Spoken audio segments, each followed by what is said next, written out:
नमस्कार दोस्तों, स्वागत है आपका अपने चैनल एस्ट्रोलॉजिकल गुरुजी में। और हमसे जुड़ने के लिए हमारे चैनल को सब्सक्राइब कर सकते हैं और साथ में ही बेल आइकन को दबाएं, जिससे आगे आने वाली वीडियो की नोटिफिकेशन आपको मिल सके। दोस्तों, सबसे पहले आप इस वीडियो को लाइक कर दीजिए क्योंकि बाद में आप लाइक करना भूल जाते हैं। तो प्लीज इस वीडियो को टक से लाइक कर दें। तो चलिए वीडियो को शुरू करते हैं। दोस्तों, हमारे धर्म में कुल 18 पुराण हैं। इनमें शिव पुराण एक ऐसा पुराण है जिसे मनुष्य जीवन को सुखकर बनाने के लिए कई सारे मंत्र बताए गए हैं। शिव पुराण में माता पार्वती और भगवान शिव के संवाद का सार भी बताया गया है। शिव पुराण में 5 ऐसे पापों का वर्णन मिलता है जो मनुष्य अनजाने में करता है और उसका दंड भुगतता है। शिव पुराण के अनुसार मनुष्य को ऐसे पाप भूल से भी नहीं करने चाहिए।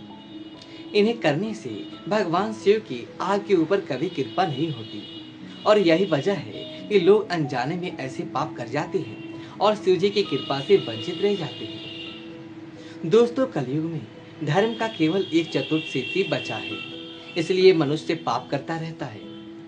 लेकिन अगर आप भगवान में आस्था रखकर धर्म के पथ पर पूरी निष्ठा से चलते हैं तो निराकार ईश्वर को आप जल्दी पा सकते हैं। इसके लिए आपको पाप रहित मनुष्य बनना होगा। पाप रहित मनुष्य बनना बड़ा ही सरल काम है, लेकिन अगर आप इस पर ध्यान दें तो आपसे अनजाने में भी कोई पाप नहीं होगा और ईश्वर की सहज कृपा आपको प्राप्त हो सकता है। आप अनेक पुण्य कर्म करते हैं, लेकिन फिर भी आपको उसका उचित फल प्राप्त नहीं होता, क्योंकि आपसे अनजाने में कई सारे पाप हो जाते हैं जो उन पुण्य कर्मों का संतुलन बिगाड़ देते हैं।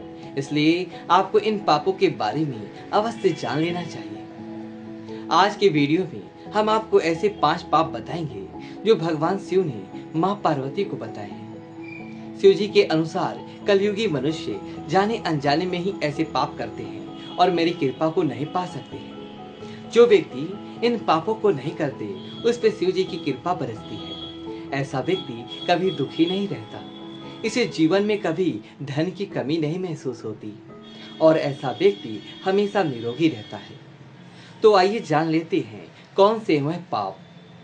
लेकिन दोस्तों, उससे पहले आपसे एक रिक्वेस्ट करते हैं कि वीडियो को लाइक जरूर करिएगा, दोस्तों को शेयर कर दीजिएगा और अगर अभी तक आपने चैनल को सब्सक्राइब नहीं किया है तो चैनल को सब्सक्राइब करके बेल आइकन जरूर दबाइएगा। सबसे पहला पाप है मानसिक पाप। शिव पुराण के अनुसार कलयुगी मनुष्य रोज मानसिक पाप करता है। मानसिक पाप वो होता है जब आप मन में दूसरों के प्रति बुरे विचार लाते हैं, जो किसी स्त्री के बारे में हो या फिर किसी अन्य व्यक्ति के उन्नति को देखकर हो या फिर किसी के सौंदर्य को देखकर ही क्यों ना हो, मन में उसके प्रति बुरे विचार लाता है अथवा किसी दूसरे का अहित हो ऐसे मन ही मन कामना करता है या फिर ईश्वर से प्रार्थना करता है कि किसी के साथ बुरा हो जाए, तो ये एक बहुत बड़ा पाप है।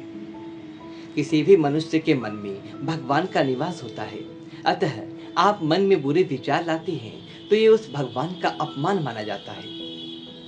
दूसरा पाप है वाचिक पाप। शिव पुराण के अनुसार मुख से दूसरों को बुरा कहना या किसी को दुख पहुंचाने के लिए गलत भाषा का इस्तेमाल करना बड़ा पाप होता है। इसे वाचिक पाप कहते हैं। मनुष्य को सदैव मुख से सत्य भाषा बोलनी चाहिए और मीठी वाणी का प्रयोग करना चाहिए। जो लोग अपने मुख से झूठ बोलते हैं तथा कटु शब्दों में किसी का अपमान करते हैं तो इसे पाप माना जाता है। ऐसे लोग जीवन में हमेशा गरीब ही रहते हैं। तीसरा है शारीरिक पाप। शिव पुराण में प्रकृति को ईश्वरीय रूप माना गया है, अतः अकारण ही प्रकृति को नुकसान पहुंचाना पाप माना गया है। पेड़ पौधों को काटना, पशुओं की हत्या करना, ये सब शारीरिक पाप की श्रेणी में आते हैं। इसके अलावा भी पैरों के नीचे छोटे छोटे जीव जंतुओं को कुचलना भी पाप माना गया है। एक महात्मा पुरुष अपने कदम भी रखता है तो धरती माँ से क्षमा मांगता है। उसके आचरण से किसी भी प्राणी को कोई कष्ट नहीं होता। चौथा पाप है निंदा करना। शिव पुराण के अनुसार कलयुग के सबसे भयंकर पापों में से एक है निंदा करना। मनुष्य को भूल से भी किसी की निंदा नहीं करनी चाहिए। निंदा करने से पुरुष एक बार अवश्य सोचना चाहिए कि सामने वाला व्यक्ति निंदा के पात्र है या नहीं। बड़े बुजुर्ग, गुरु एवं माता पिता की निंदा करना सबसे बड़ा पाप माना गया है। अतः भूल से भी किसी की निंदा ना करें। 5वां पाप है गलत लोगों के संपर्क में आना। शिव जी के अनुसार चोरी करना, हत्या करना पाप है। साथ ही इन लोगों के संपर्क में आना, इन लोगों को शरण देना अथवा इनके किसी कार्य में सहायता करना, ये भी पाप है। अतः एक सभ्य मनुष्य को इन लोगों के संपर्क में आने से बचना चाहिए। तो दोस्तों, ये थी वो 5 पाप जो किसी भी मनुष्य से जाने अनजाने में होते हैं, इसलिए ऐसे पाप होने से बचें। दोस्तों, यदि आपको वीडियो अच्छी लगी तो वीडियो को लाइक करें और कमेंट बॉक्स में हर हर महादेव लिखें और हमारे चैनल को सब्सक्राइब करें। धन्यवाद दोस्तों।